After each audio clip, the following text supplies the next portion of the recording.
Hello दोस्तों, नमस्कार। आज का हमारा विषय है गिलकी की उन्नत खेती यानी स्पंज गोर्ड फार्मिंग।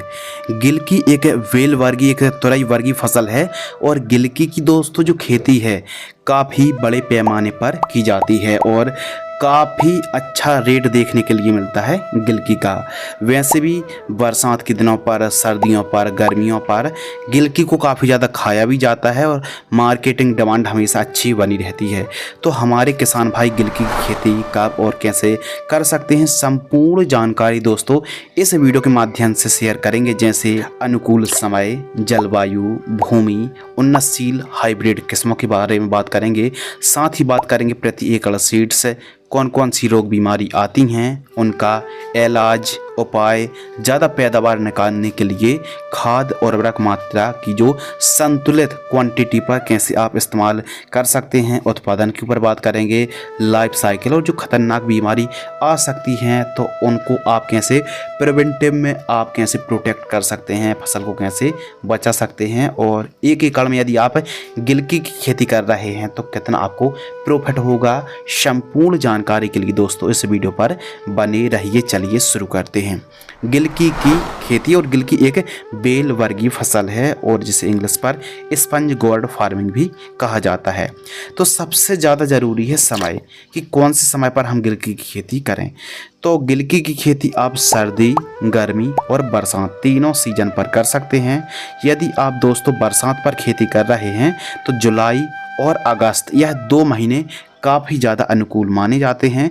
गर्मियों के लिए आप जनवरी से फरवरी और दोस्तों सर्दियों के बारे में बात करें तो सितंबर, अक्टूबर, नवंबर इन 3 महीने पर आप सर्दियों के लिए गिलकी की खेती कर सकते हैं। उपयुक्त भूमि के ऊपर बात करें तो गिलकी की खेती वैसे तो सभी प्रकार की सॉइल पर आप कर सकते हैं, लेकिन अच्छा उत्पादन के लिए काली मिट्टी, काली दोमट, चिकनी दोमट या फिर पीली भूमि, हल्की भूमि पर भी आप खेती कर सकते हैं। उत्तम जल निकास का प्रबंध होना बहुत ज़्यादा ज़रूरी है। यदि बरसात पर आप खेती कर रहे हैं तो जल भराव खेत पर नहीं होना चाहिए।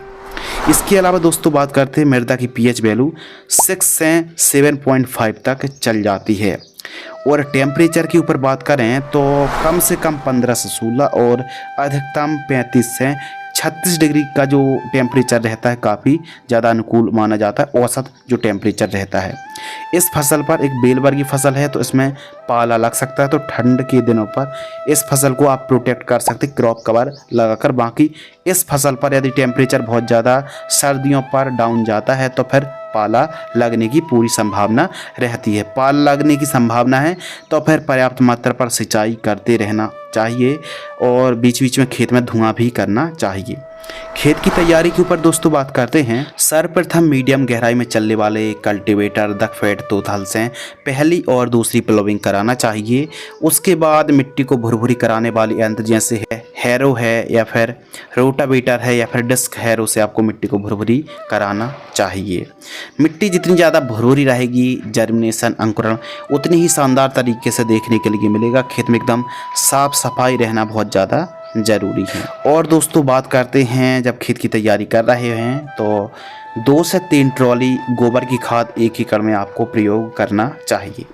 उन्नतशील किस्मों के ऊपर बात करते हैं कि भारत भर में तो बहुत सारी किस्में हैं, लेकिन सही प्रकार की भूमि सभी राज्यों पर और सही प्रकार की जलवायु पर हाइब्रिड जो किस्में हैं, अच्छी पैदावार देने वाली किस्मों के बारे में बात करें तो VNR की आलोक F1 के नाम से आती है, सरंगिरो की नूतन के नाम से आती है, नामधारी सीड्स की NS 441 के नाम से आती है और महिको की हरिता के नाम से आती है। ये 4-5 किस्में हैं, काफ़ी अच्छी किस्में हैं, काफ़ी अच्छी पैदावार देखने के लिए मिलती हैं और इन किस्मों में अन्य वैरायटी की तुलना पर रोग बीमारी का प्रकोप कम रहता है। क्या आपने इससे पहले गिलकी की खेती की है और की है तो कौन सी वैरायटी को लगाया है और क्या उसके रिजल्ट रहे हैं, कमेंट सेक्शन में ज़रूर बताइए। प्रति एकड़ सीड्स के ऊपर दोस्तों बात करते हैं। यदि आप साधारण तरीके से खेती कर रहे हैं तो लगभग आपको 800 ग्राम से लेकर 1 किलोग्राम सीड्स की रिक्वायरमेंट पड़ेगी 1 एकड़ के लिए। यदि आप ड्रिप से खेती कर रहे हैं या फिर मंडप विधि से खेती कर रहे हैं तो तकरीबन 1.5 किलोग्राम 1.5 केजी सीड्स की रिक्वायरमेंट पड़ने वाली है। बीज उपचार के ऊपर अगर बात करें दोस्तों तो गिलकी का बीज उपचार करना भी ज़रूरी है।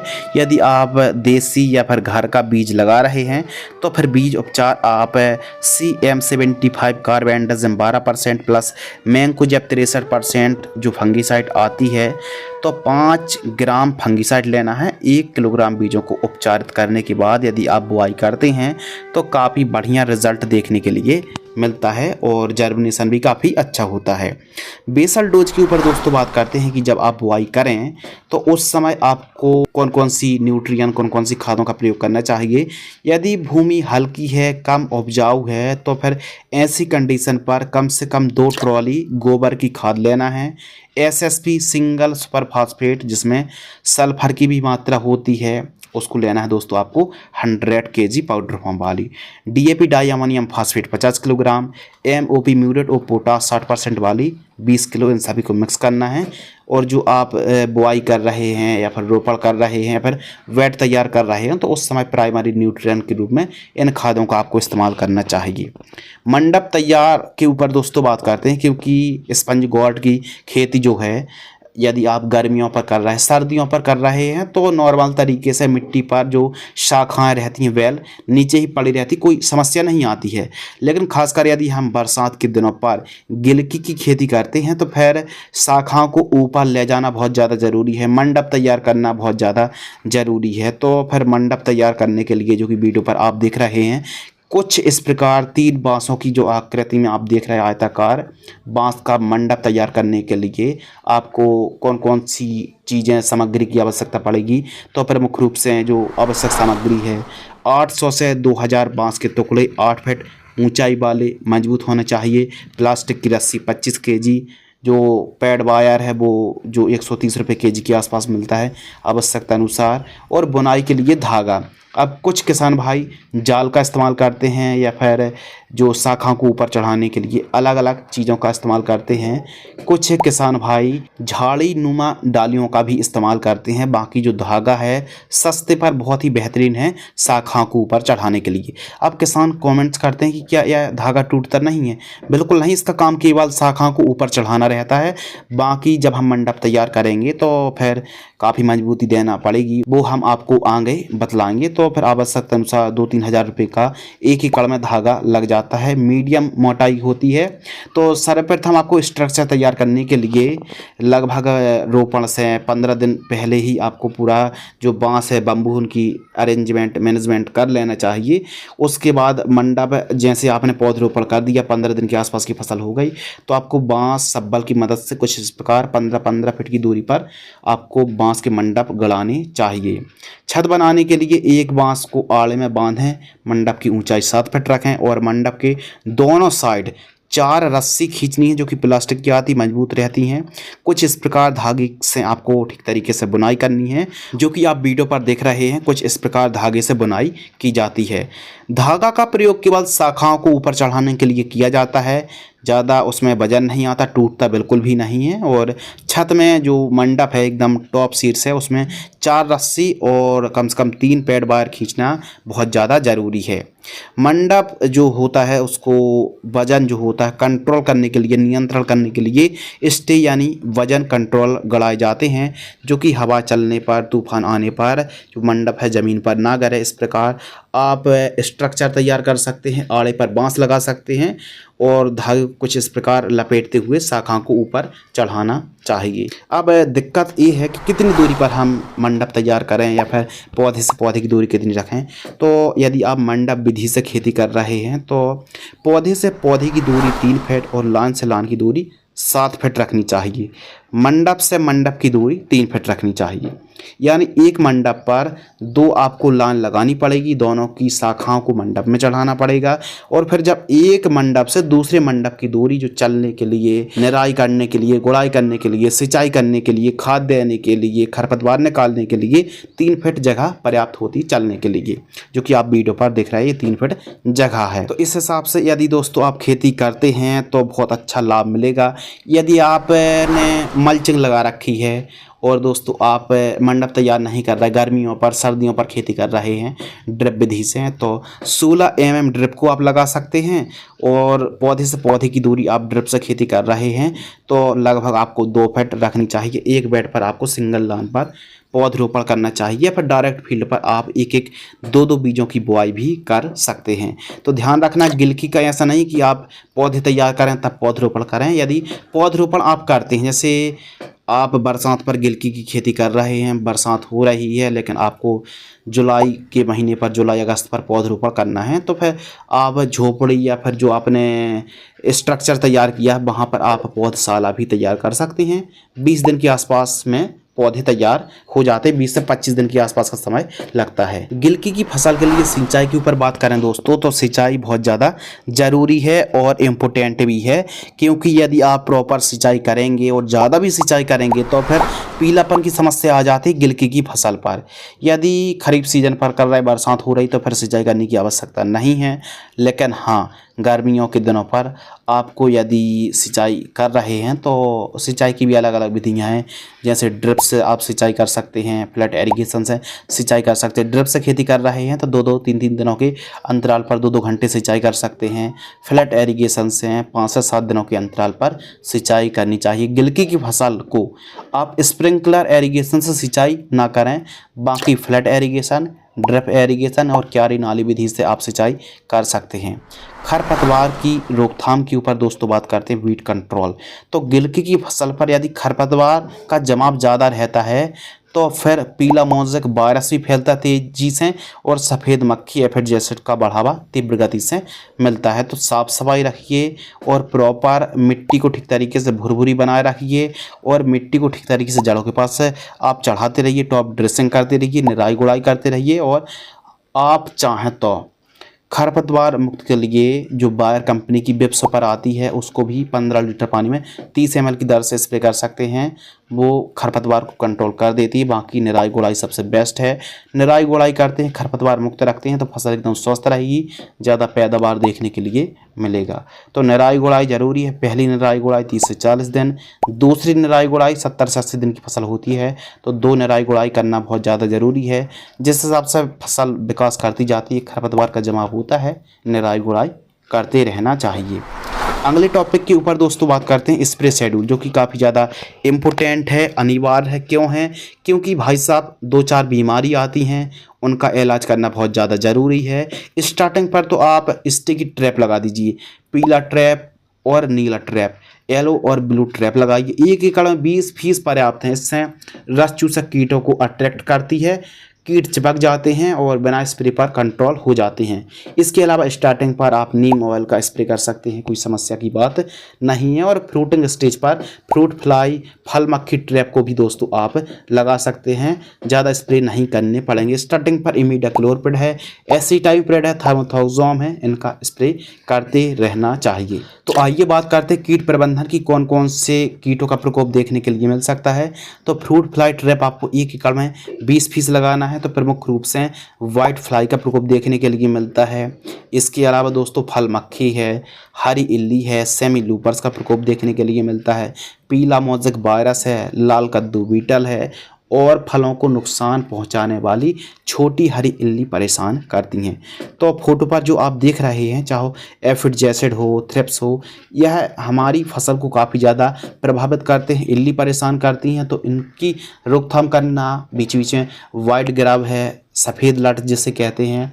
इसके अलावा दोस्तों दीमक परेशान करती है और सूखने की समस्या आती है, बिल्ट की समस्या आती है और वायरस रोग आता है जो कि काफ़ी ज़्यादा नुकसान पहुंचाता है या फिर हमारी फसल को एकदम जीरो कर देता है और पैदावार को भी घटा देता है। तो रोग बीमारी तो कई प्रकार के आते हैं, वायरस भी आता है जिसे हम हिंदी पर कोकड़ा रोग कहते हैं, काफ़ी ज़्यादा किसान परेशान भी हैं। तो सब कुछ आपको बतलाने वाले हैं। तो देखिए बात आ गई कोकड़ा की, वायरस की। तो वायरस की आप ऐसी कोई दवाई नहीं है कि स्प्रे कर दी और रिजल्ट मिल गया, बल्कि सफ़ेद मक्खी रस चूसक कीट फैलाते हैं। और सबसे पहले आपको फसल चक्र अपनाना है, यानी आपको लगातार एक ही फसल को बार बार खेती नहीं करनी चाहिए। जैसे गिलकी की खेती आप कंटिन्यू कर रहे हैं, पहली बात।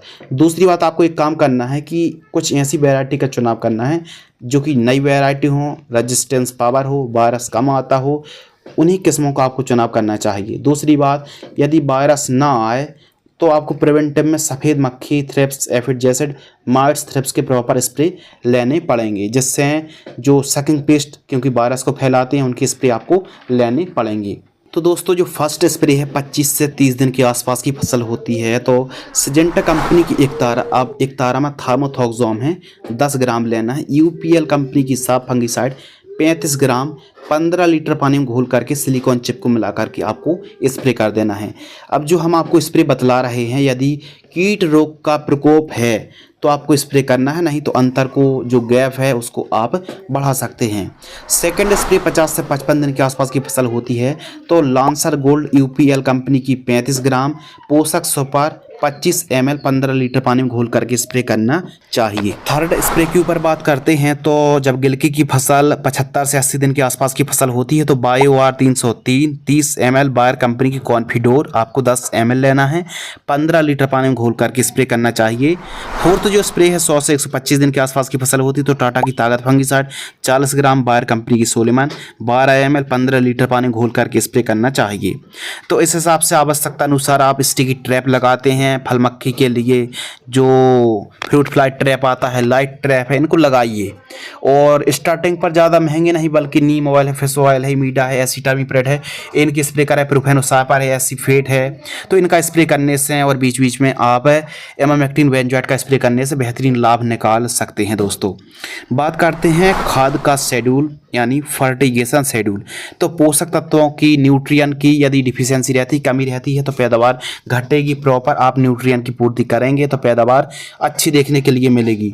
तो खाद का जो शेड्यूल है, यदि आप साधारण तरीके से खेती करते हैं तो फर्स्ट खाद 35 से 40 दिन के आसपास की फसल होती है, ट्रांसप्लांट या फिर बुआई से, तो urea 40 kilo, micro nutrient fertilisers 5 kilo, इन दोनों को आपको ठीक तरीके से मिक्स करना है, प्रति एकड़ जड़ों के पास देकर सिंचाई करनी चाहिए। सेकंड खाद 65 से 70 दिन के आसपास की फसल होती है, तो यूरिया आपको 35 से 40 किलोग्राम, सागरिका दानेदार जो कि सीवीड एक्सट्रैक्ट है 10 किलोग्राम, इन दोनों को मिक्स करना है और जड़ों से 3 से 4 इंच दूर जड़ों के पास देकर सिंचाई करने से बेहतरीन लाभ देखने के लिए मिलता है। तो इस हिसाब से पहले निराई गुड़ाई करें, फिर खाद दें, थोड़ा सा मिट्टी को खोदकर जड़ों से 3-4 इंच दूर, फिर सिंचाई करें, बेहतरीन आपको लाभ देखने के लिए मिलेगा। और यदि आप मंडप विधि से गिलकी की खेती कर रहे हैं, जो सूखे नीचे के सूखे पत्ते हैं उनको आप कट कर सकते हैं और प्रॉपर शाखाओं को ऊपर चढ़ाते रहना चाहिए। ज़्यादा दिन तक फसल हरी भरी रहे तो प्रॉपर नाइट्रेट, जो कैल्शियम नाइट्रेट खाद आती है, उसका भी आपको इस्तेमाल आवश्यकता अनुसार करना चाहिए।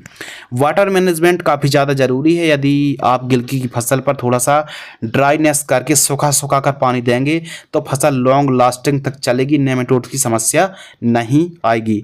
यदि नेमेटोड्स की समस्या आती है तो बायर कंपनी की वेलम प्राइम, अब नेमेटोड्स क्या है, जड़ों पर गांठें बन जाती हैं जो कि पैदावार घटता है, पीलापन की समस्या रहती है और कई प्रकार की समस्या और भी आ जाती हैं। तो बायर कंपनी की वेलम प्राइम आती है, यह एक निमेटिसाइड्स है, तो 500 ml 200 लीटर पानी में घोल करके आपको जड़ों के पास ड्रेंचिंग करना चाहिए, सॉइल एप्लीकेशन से स्प्रे नहीं करना चाहिए।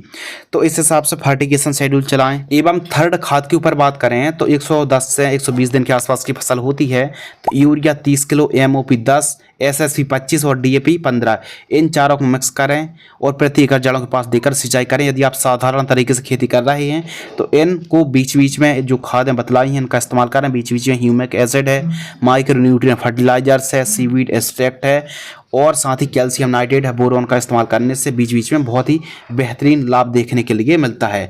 लेकिन जो किसान भाई ड्रिप से खेती कर रहे हैं तो उनका कॉम्बिनेशन अलग है फर्टिगेशन का। तो जो फर्स्ट कॉम्बिनेशन है, जब हमारी दोस्तों फसल लगभग 20 दिन से लेकर 40 दिन के मध्य होती है तो 4-4 दिनों के अंतराल पर एक दिन में एक खाद आपको चलाना चाहिए। इसके अलावा सेकंड जो कॉम्बिनेशन है 50 से 75 दिन 5-5 दिनों के अंतराल पर एक दिन में 3 किलोग्राम खाद आपको छोड़ना है और आपको अंतर रखना है 5-5 दिन का, एक दिन में एक खाद ही इस्तेमाल करना चाहिए। थर्ड कॉम्बिनेशन के ऊपर बात करें तो 80 से 120 दिन के मध्य की जब फसल होती है तो इन लगभग 40 दिनों पर दोस्तों आप एक काम कर सकते हैं कि 6-6 दिनों के अंतराल पर 4-4 किलोग्राम जो कि डोज देख रहे हैं, खादों के नाम देख रहे हैं, एक दिन में एक खाद यानी 4 दिन का अंतर रखना चाहिए। एक दिन में एक खाद यानी है 4 किलो की दर से, और फिर 6 दिन का आपको अंतर रखना चाहिए। तो जो भी आप न्यूट्रिएंट की पूर्ति कर रहे हैं या ड्रिप से खेती कर रहे हैं, यदि ड्रिप से खेती कर रहे हैं तो घुलनशील खादों की आपको आवश्यकता अनुसार पूर्ति करनी पड़ेगी। जैसे घुलनशील खाद 19-19 है, 052-34-00-50 1261 013-045 17-044 है, 17-44-0 जैसी खादों को आप छोड़ सकते हैं। तो इस हिसाब से फर्टिगेशन शेड्यूल आवश्यकता अनुसार चलानी चाहिए। यदि भूमि हल्की है तो पोषक तत्वों की जो कमी है, डिफिशियंसी कम और ज़्यादा भी हो सकती है। तो इसीलिए जो भी खाद दे रहे हैं वो आपको आवश्यकता अनुसार रिक्वायरमेंट पूरी करते रहनी चाहिए। अब अगले टॉपिक के ऊपर दोस्तों बात करते हैं लागत। 1 एकड़ में तकरीबन आपको 30,000 रुपये के आसपास खर्च लगेगा यदि आप मंडप विधि से खेती करते हैं। बाजार भाव के ऊपर बात करें तो लगभग दोस्तों 15 रुपये केजी से लेके 60 रुपये 70 रुपये केजी तक का रेट देखने के लिए मिल जाता है। लेकिन हमारे किसान भाइयों को 30-40 रुपये केजी का रेट मिल जाता है। यदि आप बरसात के दिनों पर गिलकी की खेती करते हैं तो रेट काफ़ी अच्छा देखने के लिए मिलेगा। इसके अलावा दोस्तों बात करते हैं लाइफ साइकिल। तो 5 से 6 महीने बड़े आराम से लाइफ साइकिल मानी जाती, 5-6 महीने बड़े आराम से गिलकी की फसल चल जाती है। उत्पादन के ऊपर दोस्तों बात करते हैं तो जो प्रोडक्शन है गिलकी की एक ऐसी फसल है, यदि वायरस नहीं आता है और वायरस ना आए तो इसके लिए हमने तरीका तो बतला ही दिया बीच में। ट्राइकोडर्मा भी आपको इस्तेमाल करना चाहिए और फसल चक्र आपको ज़रूर अपनाना चाहिए। तो फसल जितनी ज़्यादा आप क्यूरेटिव तरीके से, प्रिवेंटिव तरीके से कीट मुक्त करेंगे, प्रिवेंटिव रूप से कीटों की रोकथाम करेंगे, उतनी शानदार तरीके से आपकी फसल ग्रोथ लेगी और रोग बीमारी कंट्रोल करना बहुत ज़्यादा ज़रूरी है। तो ऐसी कंडीशन पर यदि फसल स्वस्थ रहती है तो कम से कम 140 से 150 कुंटल आप 1 एकड़ से पैदावार निकाल सकते हैं। मुनाफा के ऊपर दोस्तों बात करते हैं तो गिलकी की जो फसल है सभी लागत को काटकर आप 1 एकड़ से 2 लाख रुपए, कम से कम 2 से 2.5 लाख रुपए आप 1 एकड़ से कमाई कर सकते हैं। और यदि बाजार भाव और भी अच्छे मिलते हैं तो आप 3 लाख रुपए तक 1 एकड़ से कमाई कर सकते हैं। आज की इस वीडियो के माध्यम से दोस्तों आपको बतलाया स्पंज गोर्ड फार्मिंग यानी गिलकी की सफल वैज्ञानिक खेती की संपूर्ण जानकारी डिटेल के साथ शेयर की। आपके मन में फिर भी कोई सवाल हैं और एक समस्या और आती है, काफ़ी ज़्यादा किसानों के कॉमेंट्स भी आते हैं कि गिलकी की जो फल है टेढ़ापन की समस्या आती है, तो इसके लिए जो 2 और तीसरी जो खाद है यानी सेकंड कॉम्बिनेशन और थर्ड कॉम्बिनेशन पर बोरॉन 20% वाला 1 किलोग्राम मिक्स करके आप खाद के साथ दे दीजिए और अच्छे रिजल्ट देखने के लिए आपको मिलेंगे। यानी बोरॉन से चमक क्वालिटी काफ़ी ज़्यादा इंक्रीज़ होती है। तो इन बातों को ध्यान रखें, इस प्रकार गिलकी की खेती करें। गिलकी एक ऐसी फसल है जो कि कम लागत पर एक अच्छा प्रॉफिट दे सकती है। तो आपके मन में फिर भी कोई सवाल हैं तो कमेंट सेक्शन खाली पड़ा है, कमेंट्स ज़रूर कर सकते हैं। तो आप इस प्रकार यदि जानकारी और भी चाहते हैं आगामी वीडियो तो चैनल को सब्सक्राइब कर लीजिए। वीडियो को आपने पूरा अंत तक देखा, वीडियो को अंत तक देखने के लिए आपका दिल से बहुत बहुत शुक्रिया, धन्यवाद।